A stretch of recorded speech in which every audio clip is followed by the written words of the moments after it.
Hello दोस्तों, केना छी अहाँ सब? अहाँ सबके स्वागत करै छी एक और नया ब्लॉग में। तो चलू आइ के ब्लॉग में अहाँ सबके देखाबऽ जा रहल छी मुरई केना रोपल जाइ छै।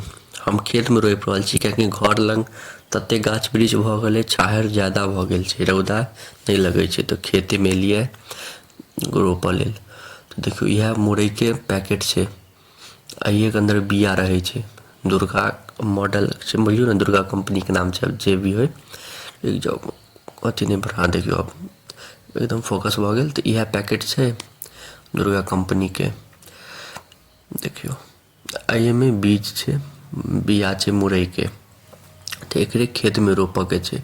ई खेत में केराव केने रहिए, तो काल्हि केराव के की केलिए, अथी बाउग के लिए, तो यादे नहीं रहल हमरा जे इहो केने रहिए। देखियो खेत एहि में रोपबै, बढ़िया खेत में हाल एकदम बढ़िया छै। तो काल्हि केराव के लिए तो यादे नहीं रहल मुरैयो छै जो इहे में धऽ देतिए।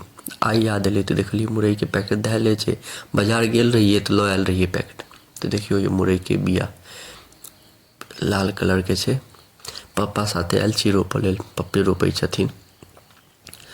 तो बाजार से गेल रहिए तो मुरई के पैकेट लऽ के आबि गेलिए, कियाकि हटिया सब में मार्केट में बहुत महंगा बिकै छै अखन मुरई।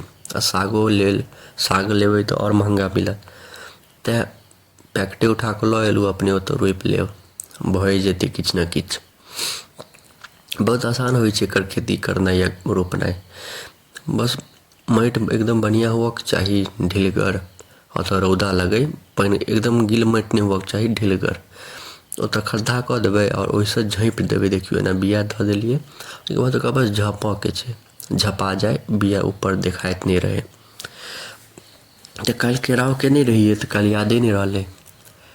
तो एहिमे घर पर अगर अहाँ सब करब, कोनो अथी के की कहै छै ओकरा, खाद वाद डालऽ के नहीं जरूरत छै। अहाँ बस माटि के एना कोड़ि देबै खुरपी लऽ कऽ, ओहिके अंदर धऽ देबै अथी की कहै छै बीज, और माटि के झाँपि देबै। अपने आप ई 30 दिन के अंदर भऽ जायत। ओहिमे पानि वानि नहीं पटाबऽ पड़ै छै, अपने आप पैघ भऽ जायत। अब देखियो रोपि तऽ देलिए, लेकिन आब खेत सब में की छै कि मौगी सब उखाड़ियो लेत, उपाड़ि लेत, उखाड़ि सब लै छै घास में। आब देखै छी की होइ छै। घर पर नहीं होइतै कियाकि घर पर बहुत अथी सब भऽ गेल छै गाछ सब। तो देखियो एहन लाल बिया होइ छै। अहाँ सब अगर लेबऽ जायब तो देख लेब एहन लाल बिया या होइए कि नहीं। तो सबटा इएह खेत में डालि देलिए। आब देखै छी 30 दिन के बाद, 1 महीना तक तो भऽ जायके चाही बढ़िया, एकदम मोटगर मोटगर डाँट हैत। तो अहाँ सब लाइक सब्सक्राइब कऽ लिअ, और आगाँ जेना जेना गाछ सब पैघ हेतै अहाँ सबके देखायब। और अहाँ सब बताउ, अहाँ सब कमेंट करू जे खेती के वीडियो हम डालू कि नहीं, खेती करै छी से। कियाकि पिछला बेर जे डालने रहिए यूट्यूब पर डालल छै, तो केओ गोटा देखलिए, देखै नहीं छै केओ गोटा, तेँ हम आब ओ खेती के वीडियो नहीं डाललहुँ। ओ तो देख अथी कहै छै मुरई रोपऽ के छलै, तो सोचलिए चलू मुरई के देखा दै छी।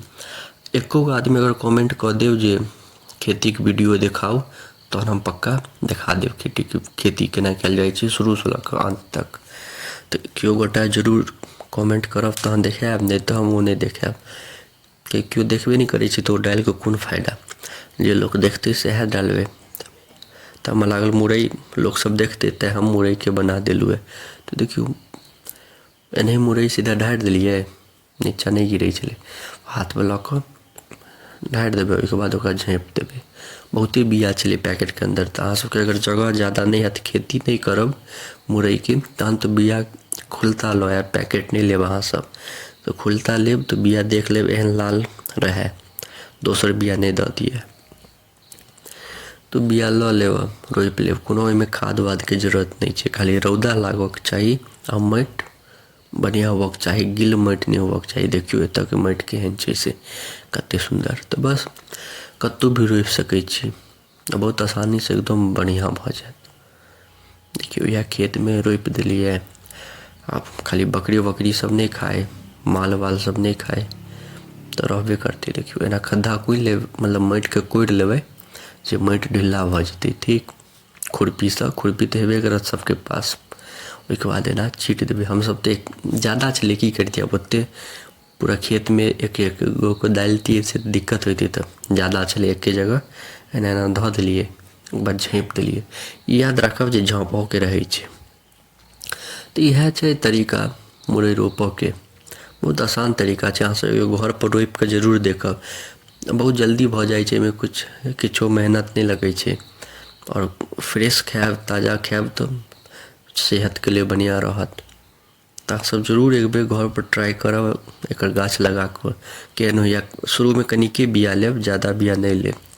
तऽ एतेक देर तक देखयके लिए अहाँसभके धन्यवाद। नीक लागत तऽ लाइक, कमेंट, शेयर, सब्सक्राइब जरूर करब। मिलै छी अगला ब्लॉगमे, तब तक के लिए धन्यवाद।